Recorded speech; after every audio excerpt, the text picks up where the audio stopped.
Subscribe करें हमारे YouTube channel को और बेल आइकन को प्रेस करें हमारे लेटेस्ट वीडियोस को देखने के लिए।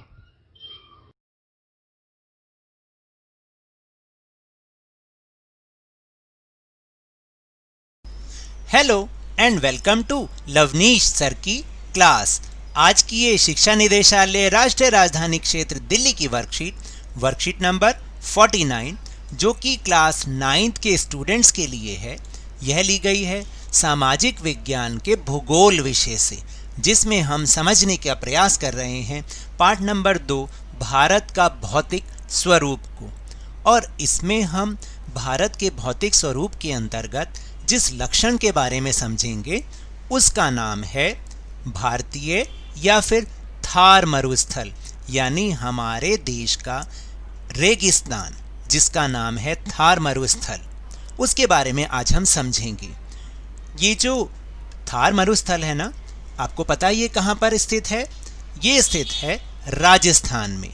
तो चलिए शुरुआत करते हैं मेरे साथ और समझने का प्रयास करते हैं। लेकिन शुरुआत करने से पहले जरा हम उसका चित्र भी एक बार देख लें।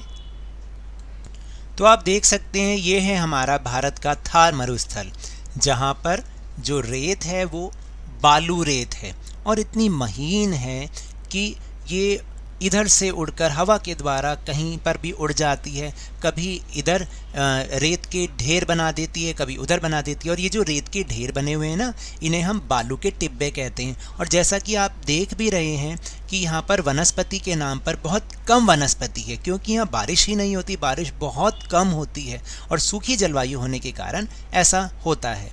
तो ये एक तस्वीर है। एक तस्वीर और देखते हैं। और देखिए यहाँ पर जो आमतौर पर जानवर पाया जाता है वो है ऊँट, क्योंकि ऊँट इस मौसम में, इस जलवायु में रहने के अनुकूल होता है। और फिर मैं आपको फिर से एक बार दिखा रहा हूँ कि वनस्पति के नाम पर यहाँ पर बहुत नाम मात्र की वनस्पति है, जैसे सूखी झाड़ियाँ और कंटीली झाड़ियाँ, ये सब ही यहाँ पर होता है। तो चलिए शुरू करते हैं अब अपनी वर्कशीट और समझने की कोशिश करते हैं। भारतीय या थार मरुस्थल राजस्थान के राज्य में अरावली पर्वतमाला के पश्चिम में स्थित गर्म और उष्ण मरुस्थल है, यानी ये एक गर्म मरुस्थल है। यह बालू के टिब्बों से ढका हुआ एक तरंगित मैदान है। जैसा कि मैंने अभी आपको दिखाया था, वो बालू के टिब्बे थे और तरंगित का मतलब उसमें हवा के लहरों के निशान बने रहते हैं। थार मरुस्थल में वार्षिक वर्षा 150 मिलीमीटर से भी बहुत कम होती है, जिस कारण से यहाँ शुष्क जलवायु व नाम मात्र की प्राकृतिक वनस्पति पाई जाती है, जैसा कि मैंने आपको अभी चित्र में दिखाया था। इन्हीं विशेषताओं के कारण इसे मरुस्थली के नाम से भी जाना जाता है। यह विश्व का सर्वाधिक जनसंख्या घनत्व वाला मरुस्थल है, क्योंकि अगर हम विश्व के सारे मरुस्थलों की तुलना करें तो उस हिसाब से हमारे इस भारतीय थार मरुस्थल में बहुत ज़्यादा जनसंख्या रहती है, अगर मरुस्थलों की तुलना करें जब। ऐसा माना जाता है कि मेसोजोइक कल्प में यह क्षेत्र समुद्र के अंदर स्थित था। इस अनुमान की पुष्टि जैसलमेर के पास ब्रह्मसर से मिले समुद्री अवसादों और आकल वुड फॉसिल पार्क से प्राप्त हुए प्रमाणों से होती है। ये वुड फॉसिल्स की आयु लगभग 180 मिलियन वर्ष आंकी गई है, यानी जो वहाँ पर हमें फॉसिल मिले हैं, वुड फॉसिल मिले हैं, यानी लकड़ी के कुछ अवशेष मिले हैं, उनकी अगर जब आयु नापी गई, आंकी गई, तो वो 180 मिलियन वर्ष पुरानी मापी गई।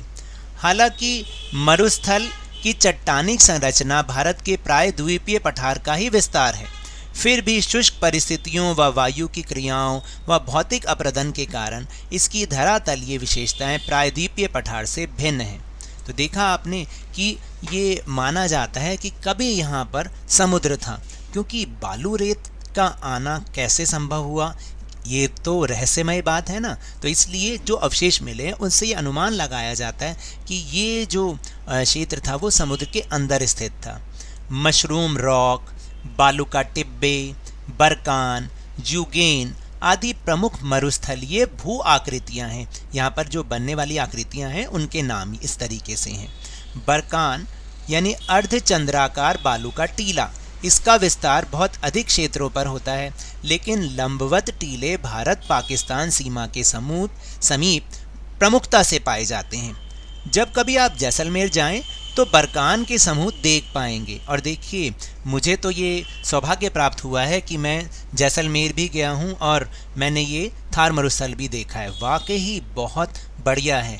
आपको भी मौका लगे तो आप भी अपने परिवार के साथ जाएं और यहाँ पर जाके इन बालू के टिब्बों का मनोरंजन करें, मनोरंजन उनका ले, उनसे ये देखें कि वहाँ का दृश्य जो है वाकई ही बहुत सुंदर होता है।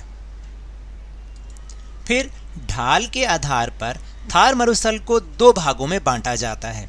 उत्तरी भाग, जिसका जो ढाल है वो पाकिस्तान के सिंध प्रांत की ओर है, और दक्षिणी भाग जिसका ढाल कच्छ के रण की ओर है। तो आपको पता है कि जैसे जब हमारा देश आज़ाद हुआ था तो भारत पाकिस्तान अलग हो गए थे, तो इसलिए बहुत सारा हिस्सा हमारे जो इस थार मरुस्थल का बहुत सारा हिस्सा वो पाकिस्तान में चला गया है और बहुत कुछ हिस्सा हमारे भारत में भी है। इस क्षेत्र की अधिकांश नदियाँ निम्न वर्षा, अत्यधिक ताप द्वारा वाष्पीकरण और किसी हिम नदीय उद्गम के अभाव में वर्षावाही होती हैं।